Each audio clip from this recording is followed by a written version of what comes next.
할 땐 언제나 돈 파는 가게. 안녕하세요. 돈 파는 가게 대표사원 김강규입니다. 불과 얼마 전이었죠. 그러니까 2020년 7월 22일입니다.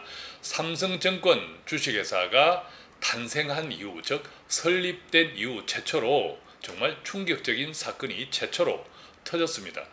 자, 이 일이 어떤 일인지 한번 살펴볼 것이고, 그렇다면 그 충격적인 사건이 지금의 투자시장, 즉 주식시장에 어떤 의미인지, 또 투자자들은 무엇을 정말 조심해야 할지를 하나씩 살펴볼 겁니다. 자, 오늘 이 이야기는 제 책 부자들의 습관 버티는 기술 20페이지입니다. 책을 읽으신 분이나 또 책을 가지고 계신 분들은 바로 20페이지를 참고하시면 됩니다. 제목은 버티면 살고 못 버티면 죽는다인데, 조금 전에 이제 말씀드린 그 충격적인 사건이 이 제목과 연관되어 있고, 아마 조만간 투자시장에서 현실화될 저는 가능성이 점점 높아지고 있다, 이렇게 생각하는데, 자, 우선 20페이지 버티면 살고 못 버티면 죽는다를 함께 읽어보겠습니다. 자, 제목 버티면 살고 못 버티면 죽는다. 2020년 3월이었습니다. 제가 읽어보겠습니다. 2020년 3월 전 세계 주식시장은 코로나19로 인해 폭락을 거듭했다. 수출 의존도가 가장 높은 한국은 상대적으로 두려움이 컸다. 그러던 3월 13일 주식시장에 미묘한 변화가 일어났다. 빚내어 주식에 투자했던 사람들의 부채 잔고, 즉 신용융자액이 조금씩 줄어들더니 마침내 그날 10조 원 밑으로 추락했다. 주가 폭락 때문에 빌린 돈을 갚지 못한 외상 투자자들에게 증권회사의 반대 매매, 즉 돈을 갚지 못한 사람들의 보유 주식을 증권회사에서 강제로 매도하여 빚을 청산하는 거래가 늘어난 때문이었다. 반면 주식 예탁금, 즉 주식에 투자하겠다는 사람들의 현금은 하루 사이에 무려 2조 원 넘게 증가하면서 신용융자 잔고의 3배가 넘는 36조 원을 돌파했다. 돈이 없는 투자자에게 그날, 즉 3월 13일은 데드 크로스, 또 돈 있는 투자자에게 그날은 골든 크로스, 즉 쫓겨나가는 사람들의 절망이 부자들의 기회가 되는 순간이었다. 버티면 살고 못 버티면 죽는다. 부자들은 버티면 이긴다는 사실을 안다. 부자라서 버티는 것이 아니라 버틸 수 있었기에 부자가 되었다. 자, 그렇다면 2020년 7월 22일 1982년, 즉 삼성증권 주식회사가 창립된 이후 최초의 충격적인 사건은 무엇이었을까요?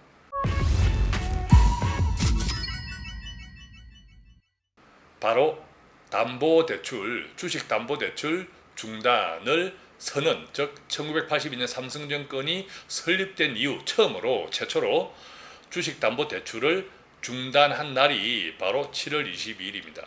그렇다면 이것은 어떤 의미가 있을까요? 우선 이 주식담보대출은 증권회사 금고가 텅텅 비었다라는 뜻입니다. 그렇다고 증권회사가 자산이 하나도 없어졌다, 이 뜻이 아니라 이 증권회사가 고객들에게 빌려줄 수 있는 대출 한도 기준은요, 자기 자본의 60에서 70%를 초과하면 안 됩니다. 그러니까 엄청나게 많은 사람들이 그동안 돈을 빌려서 투자했고, 그것이 대출 한도를 이제 육박하니까, 초과하기 시작하니까 바로 대출 중단을 선언했다는 거죠. 자, 이 삼성증권에서 7월 22일 날 주식담보대출을 중단할 때까지 다른 증권회사들도 마찬가지였는데요. 미래에셋대우, 또 한국투자증권, 그리고 이제 7월 22일 삼성증권, 또 연이어 KB증권 등등이 담보대출을 중단했습니다. 자, 그렇다면 물론 지금은 또 증권사에 따라서 삼성증권 같은 경우에는 어제 날짜로 또 신용대출에 한해서, 신용융자 한해서 허용한다, 자, 이런 또 공지가 떴고, 아직까지는 주식담보대출은 또 중단하고 있는 상태. 증권회사의 자금 사정에 따라서 또 일부는 다시 허용한 데도 있고, 또 여전히 중단된 부분도 있고, 계속 이렇게 교차를 하고 있는 상황입니다. 자, 그렇다면요, 이 동학개미운동, 우리가 이 동학개미운동이라고 이제 코로나 이후에 많이 일컬어지죠. 바로 개인 투자자들입니다. 이 개인 투자자들이 소위 동학개미 운동을 펼치기 위해서는 필수 조건, 무엇이 반드시 필요할까요? 돈이죠. 돈, 즉 투자금입니다. 이 투자금은 크게 두 가지로 구성이 됩니다. 본인의 여윳돈과 지금 이제 각 증권회사에서 중단 사태가 벌어지고 있었던 바로 대출. 이 투자금은 여윳돈과 대출로 이제 크게 구성이 되죠. 자, 그런데 7월 27일 오늘 현재 이 개인 투자자들이 증권회사에 빌려서 투자하는 신용융자 규모는 14조 원, 역사상 최초로 14조 원을 이제 돌파했고요. 주식을 담보로 빌린 대출 규모는 무려 17조 원입니다. 그래서 이 두 가지를 합하면 증권회사의 담보대출이든 신용대출이든 빌려서 가지고 있는 돈이 개인 투자자들이 31조라는 건데, 자, 그렇다면 삼성증권에서 또는 다른 증권회사들이 대출을 중단했다. 이 증권회사 대출 중단했다는 의미는요, 바꿔 이야기하면 빚내어 투자하는 개인 투자자가 엄청나게 급증했다는 겁니다. 빚을 내는 투자자가 엄청나게 급증했고, 또 이제 증권회사들이 대출 금고 문을 닫아야 될 정도로 엄청나게 급증했다는 겁니다. 실제로 역대 1평균 코스피 거래대금 탑10, 탑5 손가락 안에 드는 이게 순서를 보면 1등이 2020년 6월, 지난달입니다. 13조. 2등은 2020년 7월, 약 12조. 그런데 2등이 사실은 1등입니다. 이따가 설명드릴게요.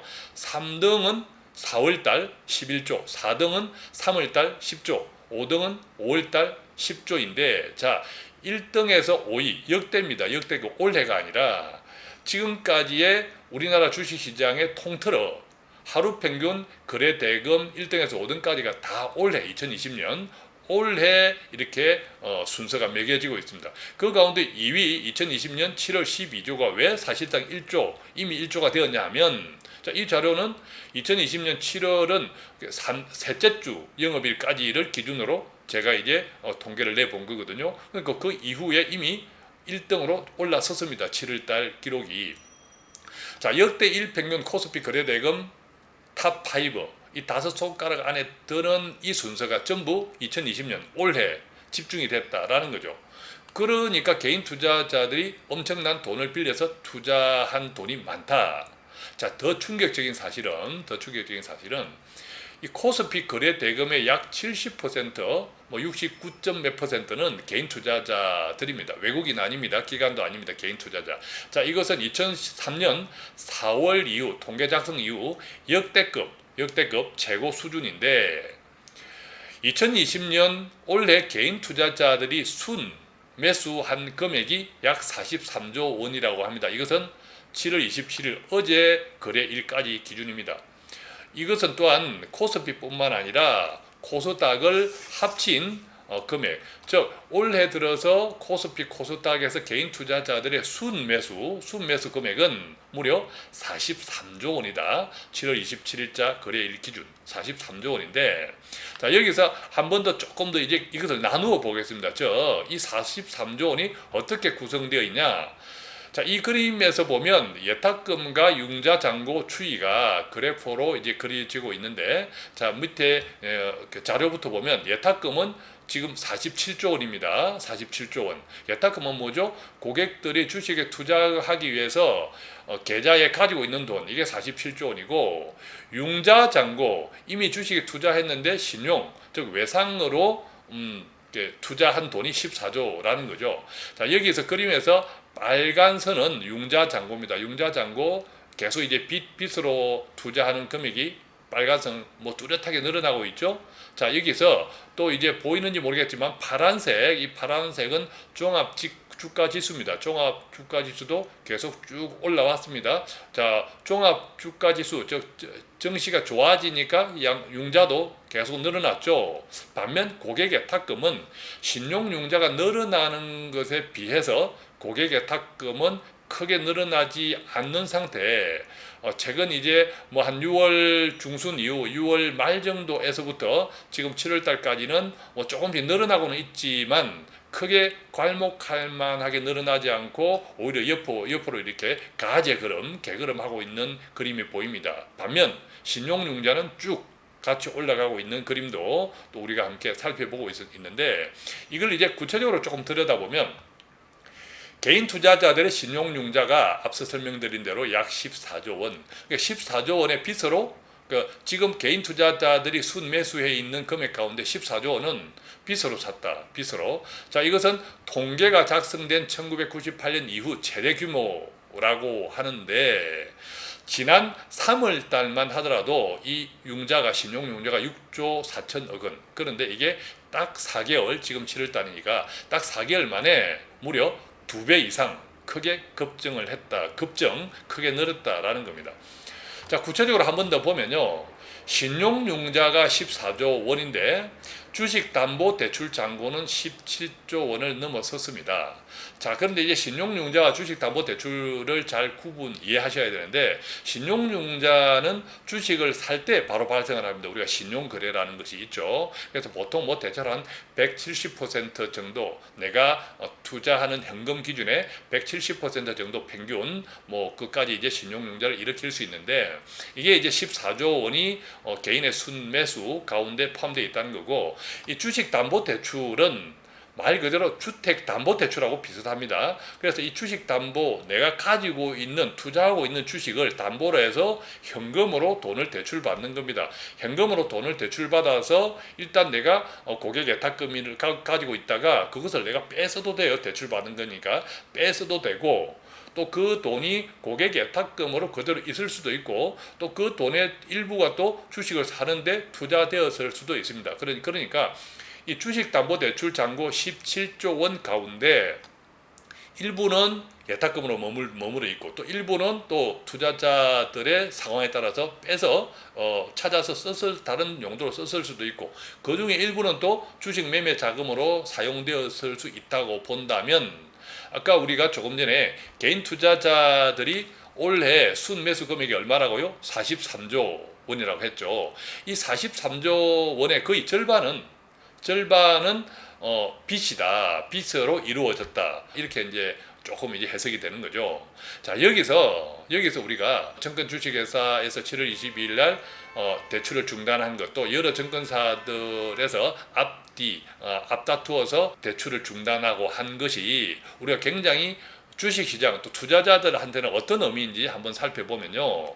이 투자자들이 쉽게 지나치는 치명적인 리스크가 있습니다. 예를 들면 우리는 이 주식시장에서 투자를 할 때 어떤 것들을 눈여겨봅니까? 자, 지금 제가 열거하는 것들을 눈여겨봅니다. 뭐 최근에 미국과 중국의 보복전쟁, 그 다음에 코로나 2차 확산, 또 뭐 N차 발작적 뭐 경기 침체가 또 잘못되면 또 시장 경제가 크게 또 침체되면서 주가가 폭락할까, 이런 이야기도 있죠. 그 다음에 또 다시 또 상승할까, 이런 것들이 이제 N차 발작인데, 또 뭐 우리가 계속 걱정하고 있는 경제 침체, 자, 이런 정보들은 이미 시장에 익숙해 있는 정보들이고, 자, 이런 것들을 보면서 우리가 투자를 판단합니다. 그죠? 지금 더 사야 할지 아니면 팔아야 할지 이런 정도를 판단하는데, 이것들보다 더 위험한 것들이 있다라는 것이 7월 22일 날 삼성증권 주식회사에서 대출을 중단하게 된 최초로, 삼성증권이 생긴 최초로 중단하게 된 아주 큰 의미가 있다라는 겁니다. 우선 이제 투자 시장의 환경을 보겠습니다. 투자 시장의 환경은 우선 이제 거래량도 굉장히 투자 시장의 환경에 중요합니다. 거래량이 많으면 그만큼 폭락하거나 폭등합니다. 폭등할 때는 많은 사람들이 사죠. 거래량이 늘죠. 또 파는 사람도 있죠. 이익을 실현하고, 또 폭락할 때도 던지는 사람과 주워 담는 사람이 또 많아질 수 있습니다. 어느 순간에는. 그래서 어떤 거래량의 추이를 보면서 주식 시장이 계속 우리가 침체 국면인지 계속 상승하는 에너지인지 하락하는 에너지인지를 느낄 수 있고, 또 거래자금 성격도 굉장히 중요합니다. 그렇게 지금 우리는 거래자금의 성격이 개인 투자자가 70% 코스피 같은 경우 지배하는 이 시장에서 엄청난 빚, 자, 이 빚은 결국 갚아야 될 돈인데 잘못 고이면 우리가 이제 시작할 때 책에서 어떤 이야기를 했습니까? 3월 13일 돈이 없는 투자자에게는 데드 크로스, 그죠? 또 돈이 있는 투자자에게는 골든 크로스가 교차하는 날이다라고 시작을 했죠. 이 거래 자금 성격이 다행히 지금 대출이 중단되고 이런 사태에서 다행히 주가가 그나마 상승하고 있으니까 다행이지, 만약에 이것이 상승이 아니라 이미 증권회사의 대출 잔고가 꽉 차 있는, 더 이상 대출할 수 없는 정도로 꽉 차 있는 이 시점에서 만약에 주가가 떨어지는 것을 나아가서 큰 폭으로 하락한다면 그때는 거의 뭐 아수라장이 되는 거죠. 그래서 이 거래 자금 성격, 특히 이제 개인의 매수 자금에서 빚이 얼마나 차지하느냐는 굉장히 투자 시장의 환경을 좋습니까, 나쁩니까? 불안하죠, 그죠? 예, 불안을 부추길 수밖에 없다. 그 다음에 이제 기관, 우리가 연기금이라든지 또 자선운용사들의 이런 기관 자금들, 그 다음에 우리가 우리가 잘 알고 있는 외국인, 자, 이런 거래 주체들도 어떤 거래 주체가 시장을 지배하고 있느냐? 지금 아까 말씀드린 지금 철저하게 개인들이 지배하고 있죠. 이런 것들을 우리가 수급이라고 합니다. 수급. 돈을, 투자금을 어디에서 많이 공급하고 있는지, 이런 것들이 이제 수급인데, 아주 옛날에는 우리나라의 수급을 돈을 지락펴락했던 것은 뭐 연기금도 외국인도 개인도 아니고 종금사 이런 은행들이었죠. 그런데 어느 때부터는 이제 외국인들이 그런 종금사들을 대체하기 시작했고, 그런데 최근에는 바로 개인들이 지금 투자시장, 한국의 주식시장을 흔들고 있다라는 거죠. 자, 이렇게 개인들이 지배하는 투자시장의 환경, 그리고 그 금액 가운데 상당하게 빚이 엄청나게 늘어나고 있다라는 이 환경에서는 투자자 심리가 굉장히 중요합니다. 즉 개인 투자자가 수급을 지배하고 있는 이 시장에서는 투자자 심리가 굉장히 중요하다는 겁니다. 왜 그렇죠? 이 개인들은 정말 정보가 상대적으로 어둡고, 또 자금도 개인의 합하면 엄청난 자금이지만 결국 그 개인 하나하나를 보면 뭐 외국인이나 기관을 따라갈 수 없을 정도로 영세하죠. 그렇기 때문에 이 심리에 민감합니다. 쉽게 이제 쏠림 현상이 생기는 거죠. 따라서 이 투자자 심리 측면에서 볼 때 지금 개인 투자자가 지배하는 시장에서 실탄이 충분하면, 즉 돈에 여윳돈이 많으면 주식이 조금만 떨어지면 사야지라는 심리가 강해지죠. 자, 이런 기대가 계속 모이면 강세장은 지속되죠. 그런데 반대 현상, 실탄이 부족할 때, 이때는 더 떨어지면 어쩌나, 실탄이 부족할 때는 더 떨어지면 어쩌나, 지금이라도 팔아야 하나라는 이런 심리들이, 이런 생각들이 많아집니다. 자, 이런 불안들이 모이면 결과적으로 약세장, 또 그것이 잘못되면 이 폭락이 연출될 수 있다는 거죠. 자, 그래서 지금 최근에 사상 최초로 증권회사가 생긴 지 사상 최초로 대출을 중단해야 되는 입장에 몰려 있다라고 한다면 여윳돈이 일단 그만큼 부족했다는 거죠. 고객예탁금이 뭐 47조라고 하지만 그 속에서 일부는 어떤 돈입니까? 주식 담보 대출을 통해서 또 가지고 있는 자금도 그 안에 포함되어 있습니다. 그리고 명백히 이미 주식을 매수한 금액 가운데 신용융자, 그것은 지금 뭐 역대급으로 굉장히 14조 원을 초과해 있죠. 주식 담보 대출로 빌린 돈과 또 신용융자로 빌린 돈으로 매수한 금액이 올해 2020년 한 해 들어서 개인 투자자들이 순매수한 43조 원 가운데 한 3분의 1 이상은 차지하고 있다. 이렇게 본다면 결과적으로 계속 빚을 내자 이 사람들이 많아진다는 것은 뭡니까? 자신의 여윳돈이 그만큼 없다. 그 여윳돈은 어디에? 주식에 다 담겨 있다. 이렇게 이제 해석이 되겠죠.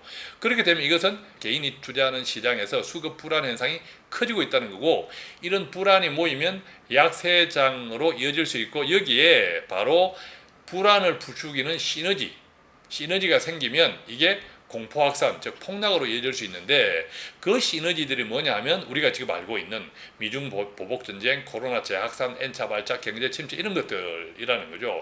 그렇게 이제 뒤집어 생각해야 된다는 겁니다. 우리는 여태까지 이런 미중 보복 전쟁, 코로나 2차 확산, 또 경제 침체, 이런 것들에 먼저 민감하게 반응했는데, 이제는 개인 투자자들의 빚이 엄청나게 늘어나 있고 수급이 그만큼 불안해 있는 이 시장에서 수급 불안해 있는 이 시장에서는 거꾸로 수급 불안이 주식 시장의 방향성을 결정하는데 더 큰 그 영향력이 커져 있다는 겁니다. 이해됩니까? 그러니까 우리가 이게 이 책에 이 방송의 책에서 시작했던 것처럼 버티면 살고 못 버티면 죽는다고 할 때 그 버틸 수 있는 체력, 그것은 바로 첫 번째 여윳돈이어야 하는데 여윳돈으로 투자하는 사람이 상대적으로 줄어들었다. 지금 많이 줄어들고 있다. 주식시장에. 그러면 못 버티는 사람들이 늘어나고 있다. 투자 심리는 굉장히 위축될 수 있다. 불안해질 수 있다. 이것이 우리가 이제 알고 있는 미중 보복 전쟁, 또 뭐 경제 침체, 코로나 2차 확산 이런 등등의 여파에 따라서 응집이 되면 큰 일이 발생할 수 있다라는 겁니다. 자, 그래서 우리가 어떤 것을 주의해야 하냐 하면요. 우선은 개인 투자자들의 융자 잔고, 신용 잔고, 주식담보대출의 변화, 또 이런 개인 투자자들의 어떤 이렇게 순매수, 순매도, 이런 거래 변화에 이제는 조금 관심을 가져야 합니다. 이것이 이 변화가 잘못 꺾이기 시작하면 불안한 심리가 확 확산되면서 아까 말씀드린 일반적으로 알고 있는 이런 또 여러 가지 시너지가 응집되면서 어느 순간 걷잡을 수 없는 일이 생길 수도 있다라는 거죠. 그러니까 지금 이제 유동성이라고 우리가 좋게 표현하는 이것 때문에 주식시장은 계속 나름대로 아리랑 고개를 넘어가고 있지만 냉정하게 보면 불안하기 짝이 없는 여러 가지 부분들이 있죠. 일컨대 유동성은 유동성으로 망합니다. 2008년도 서브프라임 같은 경우에도 그 전에 엄청난 돈이 풀렸고 엄청난 돈이 풀린 그것 때문에 또 서브프라임을 맞이했죠. 하반기에 이 코로나로 인한 많은 기업들이 지금 감추고 있는 많은 기업들이 파산이나 이런 것들이 이어지고 그것들이 주식시장에 만약에 영향을 주는 현상이 생기면 그 이전에 이 수급 불안으로 인해서 엄청난 빚으로 투자하는 사람들이 많은 개인 투자자가 지배하는 시장에 어떤 변화가 급작스럽게 올지도 모른다라는 거죠. 그렇다면 우리는 이 개인 투자자 잔고가 급증해 있는 종목, 우리가 이 부분을 언론에서 다 잘 알고 있죠. IT, 언택산업, 또 바이오, 또 이런 종목들입니다. 자, 이런 것들은 변동성도 높고 주가도 급등해 있죠, 최근에. 자, 이런 것들은 결국 이런 종목들의 개인 투자자가 어떻게 움직이고 있는 것도 가끔씩 좀 체크해 보시고, 그 다음에 전체 시장에서 개인 투자자가 어떻게 움직이는지, 그들의 빚 또 융자 잔고는 어떻게 또 변화되고 있는지도 관심을 가지시면서 일반적으로 우리가 드러나 있는 여러 가지 정보들을 같이 결합해서 신중하게 투자하시면 좋겠고요. 우선 단순하게 그렇죠. 제가 이 책에서 그리고 오늘 방송에서 말씀드릴 것은 반드시 여윳돈으로 투자하는, 시장이 불안할수록 시장이 어디로 방향을 가질지 불안한 가운데 계속 아리랑 고개를 넘어가고는 있지만, 자, 언제 어떤 일이 닥칠지 모르므로 그때 버틸 수 있으려면 반드시 여윳돈. 그러니까 이 책의 20페이지에서 또 이 방송에서 말씀드리는 건 뭐죠? 여윳돈이어야 버틸 수 있다라는 거죠. 빚이 많은 투자자들은 만약에 꺾이기 시작하면 어느 한순간 꺾이는 그 시점에서는 반대매매 들어오고 청산 못해서 결국 쫓겨나야 되고, 그것은 못 버틴다는 것은 곧 죽는다라고 이렇게 이해를 할 수 있죠. 그래서 오늘 책갈피입니다. 부자라서 버티는 것이 아니라 버틸 수 있었기에 부자가 되었다. 어쨌든 시장은 불안합니다. 제가 이제 지난주에 삼성전자를 조금씩 비중을 축소하면 좋겠다라는 말씀을 한번 드렸는데, 하필이면 또 어제 오늘 해서 삼성전자가 많이 올랐습니다. 인텔의 그 7mm 나노, 자, 그것이 개발이 지연되면서 그것을 이제 다른 데 뿌려야 되는데, 소위 말하면 하청을 줘야 되는데 삼성전자가 또 수혜를 받을 수 있다, 그런 이슈 때문에 있죠. 그렇지만 반도체라는 큰 틀의 시장은 그닥 지금 긍정적이지 못합니다. 그 이야기를 들으면서 비중을 조금씩 낮추라고 말씀을 드렸는데, 그것은 곧 적용을 해보면 삼성전자 어제 오늘 올라갈 때 조금 팔아서 비중을 조금 줄이다라는 거죠. 물론 더 올라갈 수도 있습니다. 더 올라갈 수도 있지만 내가 좀 벌었다면 이걸 실현하는 것도 오를 때 필요하다. 또 반도체 전체 시장에서 볼 때 그닥 전체 파이는 녹록지 않다. 내부적으로 인텔의 특수를 조금 이제 누리는 이슈가 하나 생겨서 삼성전자가 뭐 최근 급도 많이 올랐다. 뭐 이렇게 해석되어진다는 거죠. 그래서 시장 전체로 보면 뭐 오늘 또 어제도 삼성전자 올랐지만 사실 삼성전자하고 일부 몇 개 종목 빼면 숫자적으로 오른 종목보다 내린 종목이 더 많죠. 시장이 그만큼 불안하다는 겁니다. 그래서 반드시 여윳돈으로 가지고 있어야 만약의 경우에도 잘 견딜 수 있다. 이 말씀을 꼭 좀 드리고 싶고요. 오늘 또 돈 파는 가게는 조금이라도 돈 되는 정보 배달해 드리기 위해서 최선을 다하고 있습니다. 구독하기는 물론 나 자신을 위한 것이고 또 주변에 내가 돕고 싶은 사람들이 있다면 그분들께는 많이 공유해 주시면 감사드리겠고요. 간단한 문의는 02536-0153 또 카톡 플러스 친구 돈 파는 가게 1:1 채팅창 통해서 문의해 주시면 아는 범위 내에서 성실히 답해 드리도록 하겠습니다. 고맙습니다.